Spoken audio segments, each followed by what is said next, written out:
I wrote her name in the dust outside the Hart barn for 11 nights running, and 11 mornings I dragged my boot through the letters before the sun was up enough for anyone to see them.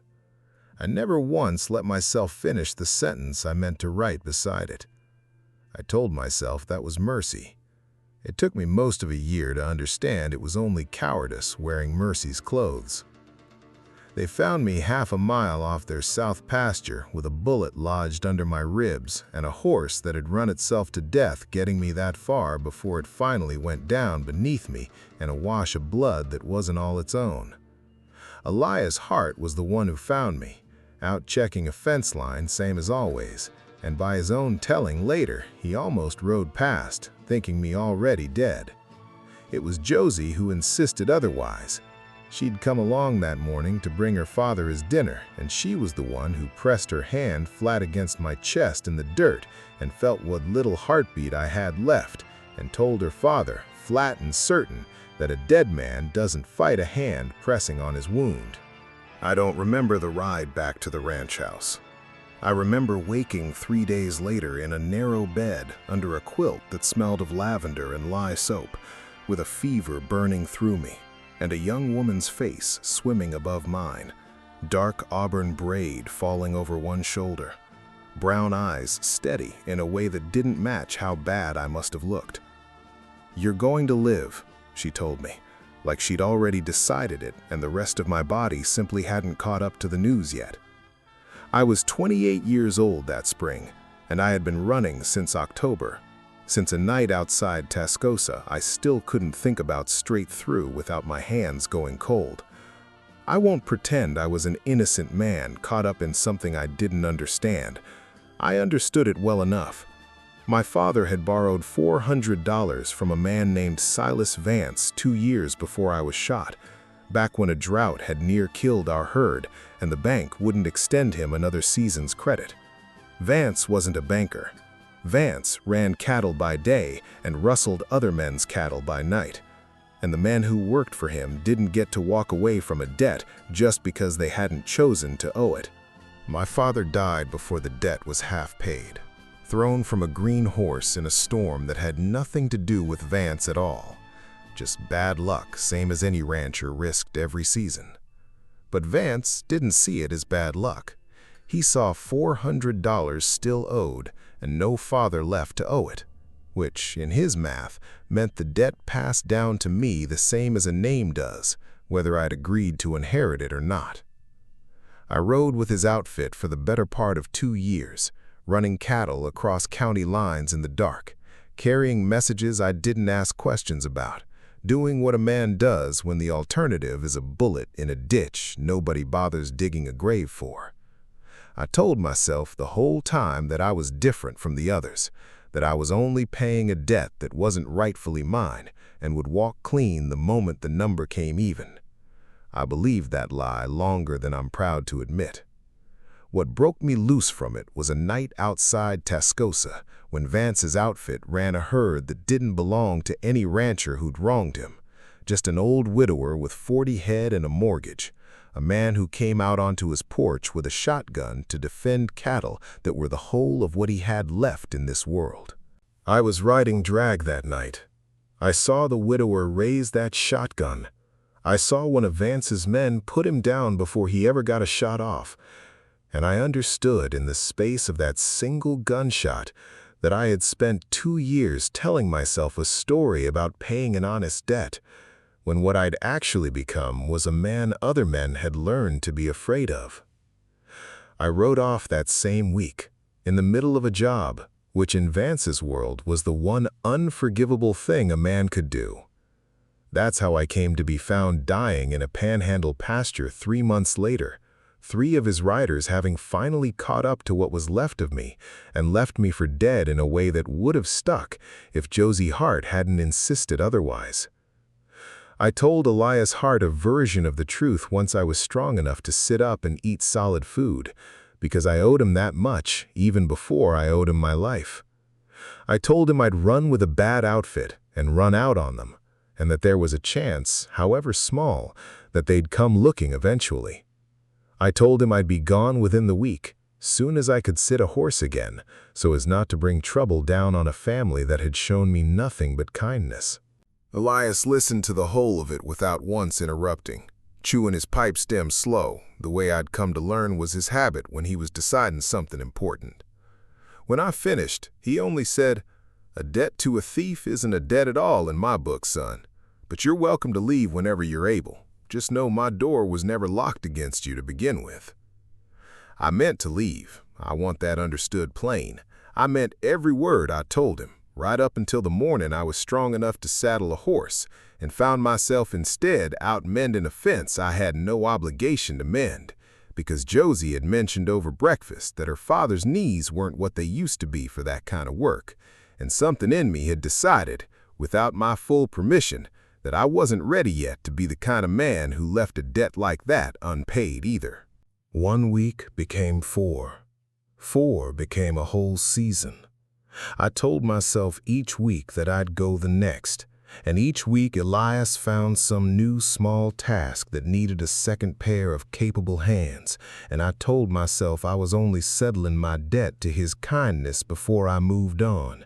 And every single one of those excuses was a lie sitting on top of the plainer truth, which was that I had started listening for Josie Hart's footsteps on the porch boards the way another man might listen for church bells, and I did not want to be anywhere on earth that her footsteps weren't. She never once asked me to explain myself past what I'd told her father, which I came to understand wasn't disinterest, but a kind of respect I hadn't been offered by another living soul in longer than I could remember. She'd bring me coffee where I worked the fence line, sit on an overturned bucket while I mended wire, and talk about anything at all. A dress pattern she was working from a mail-order catalog that had come all the way from Kansas City on the new rail line, a hen that had gone broody in the wrong nest box, a letter from a cousin out in Colorado writing about the silver mines. She never pushed at the parts of me I kept closed off, and it was that patience, more than anything, that undid me slower and more completely than any direct question could have. The Hart place ran cattle across nearly 3,000 acres that stretched from the fence line where I had fallen clear out to a dry creek bed that only ran proper in spring, and Elias had homesteaded most of it under the same act that half the ranchers in that county had used to claim their land, 160 acres to start, proved up over 5 years of living on it and working it, bought outright later as his herd grew and his credit with it. He ran maybe 600 head that year, modest by the standards of the bigger outfits further west, and he paid what hands he kept on through the season the going rate of $30 a month and found, though I never once saw a dollar of wages myself that whole first summer, on account of what he called my debt to his roof being paid a different way, in fence posts and mended wire and whatever else needed a strong back. I healed slow that spring, slower than I wanted to admit even to myself. The bullet had taken a rib on its way through and cracked it clean, and Josie's home remedies, poultices of crushed plantain leaf, broth boiled down thick with marrow bone, a foul-tasting willow bark tea she swore by for the fever, did more for me over those first weeks than I ever properly thanked her for at the time. I remember the particular ache of trying to draw a full breath those early days, how even laughing hurt enough that I learned to keep my humor tucked in close, and how Josie noticed anyway, the corners of her mouth twitching whenever I bit back a smile at something Elias said at supper. I remember, too, the smell of that kitchen in a way I've never quite forgotten. Cornbread and wood smoke, and the particular sweetness of prairie clover honey Elias kept in a jar by the stove, traded for out of a neighboring rancher's hives. Small things like that stitched themselves into me during those recovery weeks, in a way the fear never quite managed to unstitch afterward. A man remembers the taste of the bread more clearly in the end than he remembers the shape of the debt hanging over him, even when the debt is the thing that's supposed to matter more. And I came to understand over those months that the empty chair at the head of the kitchen table wasn't empty by accident. Nobody in that house had moved it, and nobody spoke of moving it. And I learned not to sit in it myself the one time I nearly did without thinking. Josie kept her mother's recipe box on the shelf above the stove, worn cards in a hand not her own, and some evenings I'd catch her running a thumb along the edges of those cards without opening the box at all. Like the shape of the thing itself was enough some nights. I never asked her about it directly. I'd learned enough by then about carrying a grief a person doesn't want handed back to them in the form of a question. A rancher 2 sections over threw a barn dance in late May to celebrate a new roof, the kind of gathering that drew families from 20 miles in every direction on a night when the whole county seemed to agree, without saying so, to set its worries down for a few hours. Elias insisted I go, said a man who'd spent a whole month mending fence deserved one evening of fiddle music. And I went mostly because Josie asked me plain if I intended to sit alone in the bunkhouse feeling sorry for myself while half the county danced 3 miles up the road. I wasn't much of a dancer. Never had been, even before 2 years of hard riding had left my shoulders stiffer than a man my age had any business carrying. Josie was patient with me anyway, walking me slow through the steps of a reel while half a dozen other couples spun past us laughing, correcting my footing with a light touch at my elbow whenever I drifted a half beat behind the fiddle.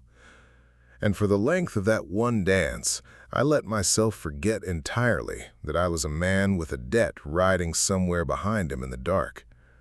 It was the first night in nearly a year I hadn't once listened for hoofbeats. And I remember thinking, walking her home under all those stars afterward, boots crunching soft on the packed dirt road, that a man could get used to that kind of forgetting if he let himself, and might even deserve to, given time enough. "You've got a look," she told me one evening in early June, both of us sitting on the porch steps after supper, the sky gone that deep orange color it only goes in that flat country. "Like you're listening for something the rest of us can't hear." "Old habit," I said. "Hard one to break." "What is it you're listening for?" I could have lied. God knows I'd gotten skilled enough at it over 2 years riding with Vance's outfit. But something about the particular quiet of that evening, the two of us alone on those steps with their father's pipe smoke drifting faint from an open window behind us, made the truth come easier than the lie would have. "Hoofbeats that don't belong to anybody who lives here," I said. "I keep waiting on 'em. Some nights I think I hear 'em even when there's nothing there." She didn't flinch from that the way I half expected her to. "Are they going to come? The men you rode with?" "I don't rightly know. I broke off in the middle of a job. That's not a thing men like Vance forgive easy. But it's been 5 months now. Maybe he's decided I'm not worth the ride." "And if he hasn't?" I didn't answer that one. I couldn't, not honestly, because the honest answer was that if Vance came looking, he'd find me somewhere I had no business being, settled into a family that wasn't mine, sitting close enough to a woman I had no right wanting, and every soul on that ranch would be standing in the blast radius of a debt I'd never rightly agreed to owe in the first place. That was the wound under all my other wounds. The one Josie couldn't see, and I never fully explained even that night. My father had died owing money to a thief, through no fault of his own, beyond bad luck with a green horse in a storm. And I had spent 2 years of my life believing that meant I owed something too, that a man's debts passed down through his blood whether he consented to them or not, same as his name does. I had let that belief cost me 2 years I couldn't get back, and nearly cost me my life outside Tascosa. And now, sitting on those porch steps with a woman I was falling in love with against every ounce of good sense I still had left, I was terrified that belief was about to cost somebody else something far worse than time. I started writing her name in the dust that same week, not out of romance, though God knows there was plenty of that tangled up in it, but because some nights the fear got so large in my chest that I needed to put her name somewhere outside my own head, just to prove to myself she was real, and not some story I was telling myself to make the waiting bearable. I'd trace the letters slow with a stick by lantern light outside the barn where I slept those first months, before Elias moved me up to the bunkhouse proper. And every morning before anyone else was up, I'd drag my boot through the dirt and erase it, because writing her name felt like making a promise, and I did not believe I had any right to make her one. I almost told her the whole truth a dozen times that summer.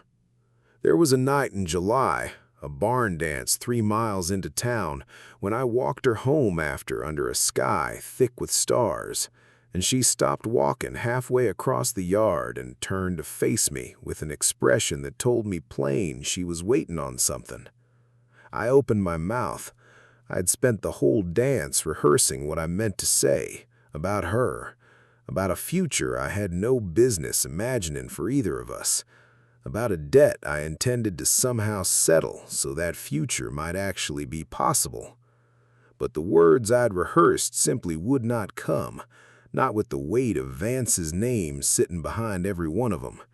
And what I said instead was some foolish thing about the weather, and I watched something dim just slightly behind her eyes before she said good night and went inside. I told myself that was the safer choice. I have never fully forgiven myself for making it. The trouble came in August, on a morning so ordinary I've replayed every detail of it 100 times trying to find the moment I should have known. I was out repairing the corral gate when Elias came riding up faster than his usual pace, face grim under his wide-brimmed hat, and told me a stranger had been asking after me at the mercantile in town, a man with a scarred eyebrow and a black duster coat, asking specifically for a rider named Cole who might have come through the county in the spring, wounded. I knew before Elias finished describing him that it was one of Vance's men, and I knew, with a cold drop in my stomach worse than the bullet wound had ever felt, that the 5 months of quiet had run out. "You should have told me the whole of it," Elias said, not unkindly, but with a weight in his voice I hadn't heard from him before. All of it. I told him then, standing in that corral with the gate half mended, everything I'd held back since spring. Vance's name, the $400, the 2 years I'd ridden, the widower outside Tascosa, and the shot that finally woke me up to what I'd become. I told him I'd leave that same day, ride out before Vance's man could trace me to his land, take whatever trouble followed me somewhere it couldn't touch his family. "That's a fool's plan," Elias said. "You ride off alone with a man like that hunting you, you're dead inside a week, and it changes nothing about whether he decides my ranch owes him something for hiding you 5 months. The only sensible thing now is to stand and settle it, one way or the other, on ground where I've got a say in how it goes." Josie found out that same afternoon, the way I'd feared she would. Not gently, not from me, but from overhearing her father and me arguing through an open kitchen window while she shelled peas on the back step. She came around the corner of the house with her apron still dusted in pea shells and a look on her face that told me she'd heard enough to understand the shape of what I'd been carrying all summer, even if not every detail. "You were going to leave without telling me." Not a question. "I was going to leave to keep you safe." That's not what I asked. Her voice had an edge I'd never heard from her, hurt riding hard underneath the anger. "I asked if you were going to leave without telling me, because I've spent 5 months watching you erase something out of the dirt every morning like you thought I never noticed, Cole. I noticed. I just didn't know what it was you were so afraid to let stand." I stood there in that yard with pea shells scattered at her feet, and the whole truth finally out between us, and every rehearsed word failed me one more time. What came out instead was smaller and truer than anything I'd planned. I didn't think I had the right. A man who owes a debt like mine doesn't get to write anybody's name down permanent, not until it's paid. "Then pay it," she said, "and stop deciding on my behalf what I'm strong enough to stand beside you through." I didn't have an answer for that. I'm not sure there was one to give her that night, with Vance's men somewhere in town and no clear path yet to settling anything. The days that followed were the hardest of that whole year, harder in their way than the fever that nearly killed me in the spring.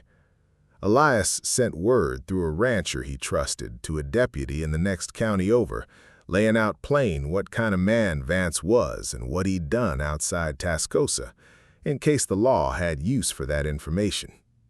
The letter had to go by rider first to the rail depot 2 days out, since the telegraph line hadn't yet been strung that far west of Amarillo, and every hour that letter spent in transit felt to me like an hour Vance's men might spend closing the distance instead. I spent those days working the ranch same as always, mending what needed mending, but every hour carried the particular tightness of a man waiting on a storm he can hear building but can't yet see. Elias took to keeping the Winchester within reach even at the supper table, propped against the wall by his chair where it had never sat before, and Josie stopped riding out alone to check the far pasture, though she never once said the word Vance's name out loud in front of her father, like naming it too often might hurry it along. I caught her at the kitchen window twice that week, looking down the lane to nothing, the same way I'd caught myself doing for the better part of a year. On the third night, I told her she ought to go stay with her aunt in town until it was settled one way or another, and she looked at me with an expression that told me plain I'd said exactly the wrong thing. "You want me somewhere safe while you and my father stand out here and take whatever's coming," she said. "That's the same mistake you were making back in August, Cole, deciding on my behalf what I can stand to be part of." I didn't have an answer for that either. I was starting to understand, slow and late as I was about most things that mattered, that a debt paid alone isn't the same as a debt paid honest. Vance rode in himself on the 5th day, not sending a hired man this time, but coming in person, 3 riders behind him, black duster coat and that thin white scar through his eyebrow, exactly as I remembered it from 2 years of following his orders. He rode up the lane to the Hart ranch house at midday, bold as anything, like a man collecting a debt he considered entirely legitimate rather than a man trespassing on another rancher's land with intent to do harm. Elias met him on the porch with his Winchester held loose but ready, and I stood beside him, unarmed, because I'd decided somewhere in those 5 waiting days that whatever came next, it was going to come to me and not to a family that had only ever shown me kindness. "You owe me $400 and 2 years of broken service," Vance said, looking past Elias straight at me, voice flat and unhurried, the voice of a man who has collected debts this way before and expects this time to go no differently. "I don't much care where you've been hiding it." "My father's debt died with him," I said, and I made myself say it steady, though my hands weren't steady at all. 2 years riding for you paid whatever you think was owed twice over. I don't owe you anything more, and I'm done pretending different. That's not how debts work in my accounting. Then your accounting's wrong, Elias said, stepping half a pace forward, rifle rising just slightly. This is my land you're standing on, Vance. I know your name, and I know what you did to a widower outside Tascosa, and there's a deputy 2 counties over who knows it too now, thanks to a letter I sent 5 days back. You ride off this land now, quiet, or you explain to that deputy exactly why a known cattle thief was threatening a rancher's family in broad daylight. I watched something shift in Vance's face then. Not fear exactly, but a cold recalculation. The look of a man who'd ridden in expecting an easy collection and found instead a debt of his own suddenly come due. He held Elias's stare a long moment, and then his eyes moved to me, and for just a breath, I saw something almost like respect in him, the recognition one hard man sometimes gives another who's finally stopped running. "You were never worth $400 anyway," Vance said, which was as close to a surrender as a man like him was ever going to offer. He turned his horse without another word and rode back down the lane, his 3 riders following behind him, and none of them ever came back to that valley again, not that season nor any season after, because word travels fast in cattle country, and a rancher with a deputy's ear and a loaded Winchester wasn't worth the trouble to a man who dealt strictly in easy debts. I stood on that porch a long while after the dust of their leaving had settled, feeling something in my chest come loose that had been tight since October, a full year of running finally coming to rest.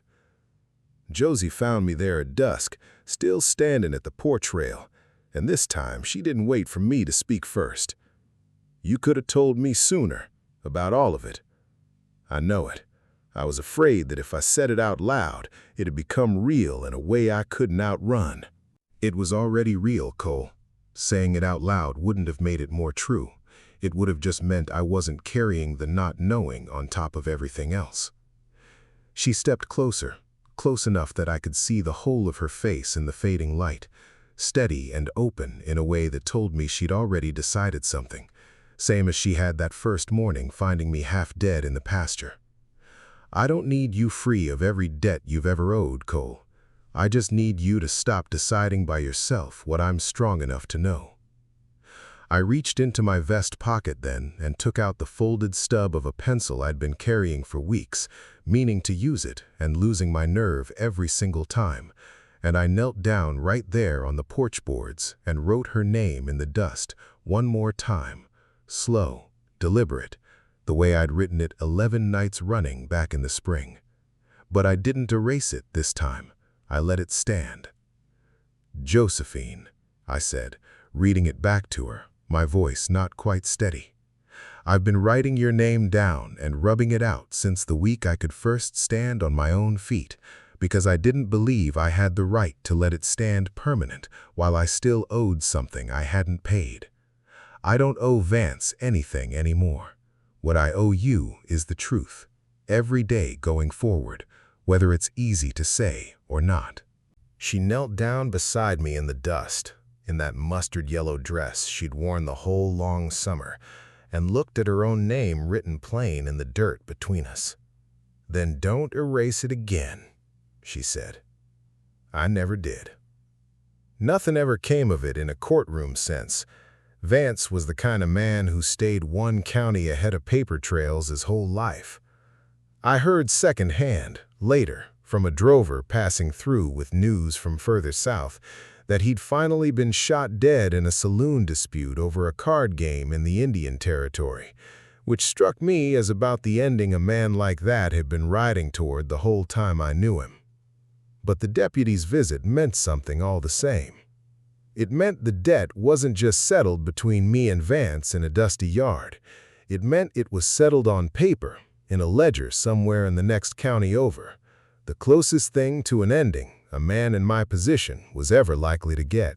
The deputy who took that statement was a younger man than I expected, barely 30 himself, with the careful manner of someone still building a reputation in a county too large for one badge to properly cover.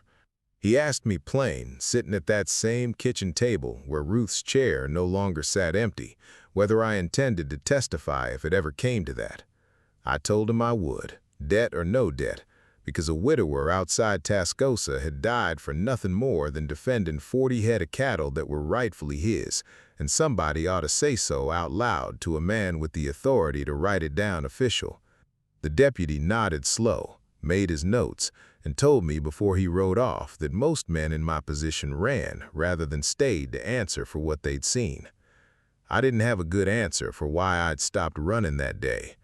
I'm not sure I fully understood it myself until Josie explained it back to me months later, sitting by our own hearth, in words simpler than any I'd managed on my own, that a man stops running the day he finds something worth staying still for. We were married that October, a full year to the week since the night outside Tascosa that had set the whole of it in motion, and Elias gave a short toast at the supper afterward about debts that turn out, in the end, to be exactly what a man decides to make of them. He'd had the good sense by then to move Ruth's chair from the head of the table down to a spot beside his own. Not put away, just moved, the way a man learns to carry a grief forward instead of standing frozen beside it forever. Josie and I built a small house of our own on 40 acres at the edge of her father's land, and some nights, when old habits crept back in and I found myself listening for hoofbeats that weren't there, she'd reach over without being asked and take my hand, and that was answer enough to quiet whatever was still listening in me. I kept that first pencil stub in a cigar box on our mantel for the rest of my life, worn down to almost nothing, because it seemed a small enough thing to keep to remind myself what it had finally cost me to stop erasing what I meant. Some winters, sitting by that same hearth years later with children of our own asleep in the next room, I'd take the box down and turn the stub over in my fingers, and Josie would ask, same as she always did, whether I meant to tell the story again. I always did. A man ought to keep telling the story that saved him, I think, if only so he doesn't forget which parts of himself were worth keeping and which parts he was right to leave buried out on that pasture where they found me, half dead and finally done running. She never asked me to promise I'd stay. She never needed to. She just started leaving the barn lantern lit a little later some nights, so that if I ever did find myself out there again with a stick in my hand, there'd be light enough to see by, and no reason left in the world to rub anything out.